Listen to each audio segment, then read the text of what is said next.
All right, chapter 10, re-entry into the community. You guys did a good job on your discussion on last week. Let's get into inmates entering back into the community.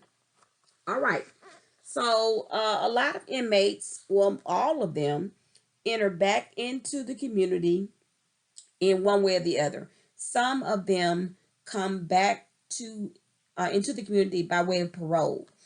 And so this week we'll understand the nature of parole and how it operates today. Parole is what they call a conditional release of the offender.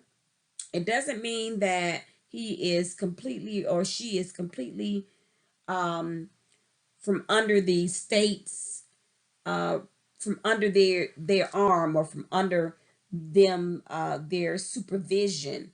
What it means is that they have some conditional form of being let back out into society, but they are still in actual legal custody. Well, it's not legal custody.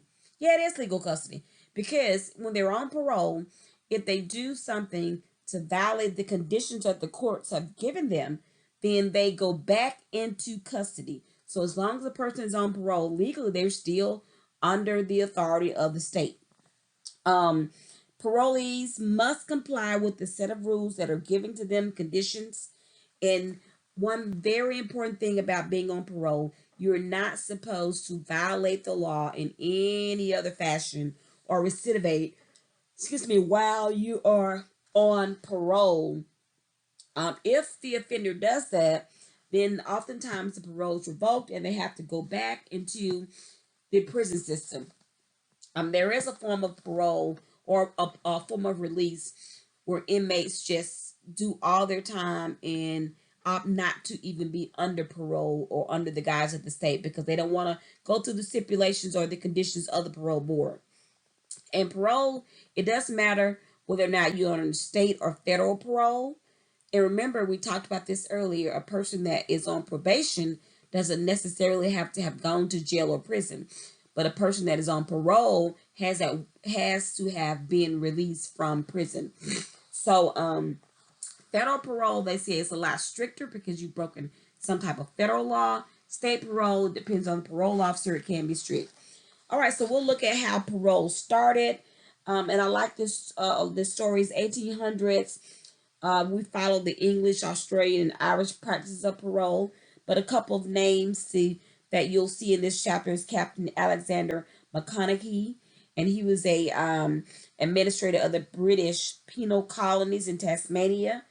This is in South America, and he came up with what he called a program that would allow rewards for good conduct in labor. And under he had a classification system, and under that, um, prisoners could pass through these stages of increasing responsibility in order to get to freedom. One of them was strict imprisonment, two, labor on chain gangs, three, freedom with a limited area, and four, tickets of leave or conditional pardon, and then full restoration. So we've adopted that in the United States. So we see a lot of that operating here. The tickets of leave, I'll try to put that in the module so you'll see exactly how that ticket of leave looked. Um, but after the passage of the Indeterminate Sentences Law of 1876, the Elmira Reformatory in New York began to release prisoners on parole. By 1942, all 48 states and the federal government had some form of parole system in operation. Excuse me. So we'll also look at how the release of the inmate is decided or how the decision is made. Again, some states have indeterminate sentences, and parole boards have discretion, and they call it discretionary release programs, where a person will have to go before a parole board. Some parole boards are within, and there's arguments about how this should be handled. Some are connected to the prison, some are outside of the prisons. It just depends on that state. But they'll go before the parole board. They'll look at the nature of their offense. They'll look at how they have behaved inside of prison, whether they have any violations, whether they participated in any programs like anger management or religious programs that will help them.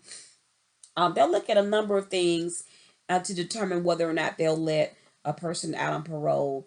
And at some parole hearings, the victims' families come and they get to sit in and give their statements to influence the parole board.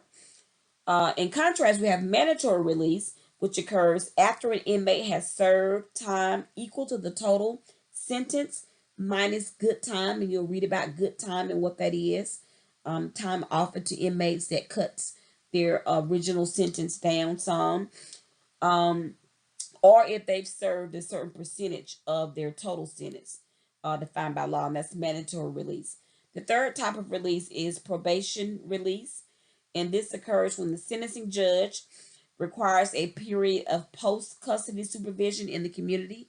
And this is where we have our halfway houses or our satellite prisons where inmates may go and they may be given a little bit of freedom a little bit at a time to see if they're going to have any violations.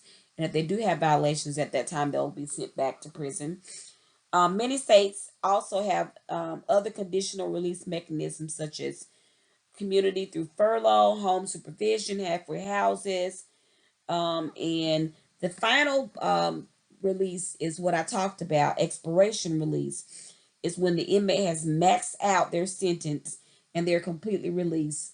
And believe it or not, some inmates say, look, I don't want to be under any type of supervision. I'm just going to sit this time out. And when I come out, I'm going to be free. I don't have no conditions I got to abide by. All right. Then we'll explain the steps taken to ease the offender's reentry into the community. The programs that are offered, and a lot of those are offered in prison, and there'll be things that will help them learn job skills, maybe get a GED, some transitional services, and you do have some inmates that were incarcerated that have gotten out and established programs that help inmates with housing and jobs and things like that, which are very, very helpful. I know in Texas, the Potter's House has a prison a program that helps inmates when they get out of prisons connect to the jobs, housing, and all of that. It's an awesome program. Okay, then we'll look at the major issues confronting parolees. Um, Imagine somebody being in prison for 40 years. Say they went to prison 40 years ago, and then they're released in 2020 or 2021, 2022. And having to deal with a society that now has cell phones, now has computers, now has changed completely. And maybe they don't have families. So how do they adjust? Or that may be very difficult. How do they get money? A lot of people don't want to hire ex-felons. You have to put that on the application. If they don't have skills, they can't have their own businesses. And so there are a lot of things, education, money, and jobs that may restrict a person from, because think about it. Some, somebody's been taking care of you for 40 years. You're not used to working. You're not used to providing for yourself. You're not used to paying bills. You're not used to having to get around. You're not used to having to pay for your own medical. All this was free before. So being released from prison is not something that's easy. And then lastly, we'll understand why some parolees are viewed as dangerous and how society handles the problem. We do have some ex-offenders that are viewed as dangerous, especially if they've committed violent crimes. And so letting them out, and especially if they've been institutionalized, how do you trust that they're going to come out? And if I can't find a job or don't have employment or don't have a house, what stops me from going back into my old habits of stealing or robbing people to survive? So this chapter is going to explore that. I like this chapter, so dig right into it. Alrighty, you have an assignment this week. You have to go out on a website and find a couple of interesting things. You also will take your exam this week. Remember to study and look over the information because you only have one opportunity with your exams. And as always, if you have any questions, reach out to me. Have a great week.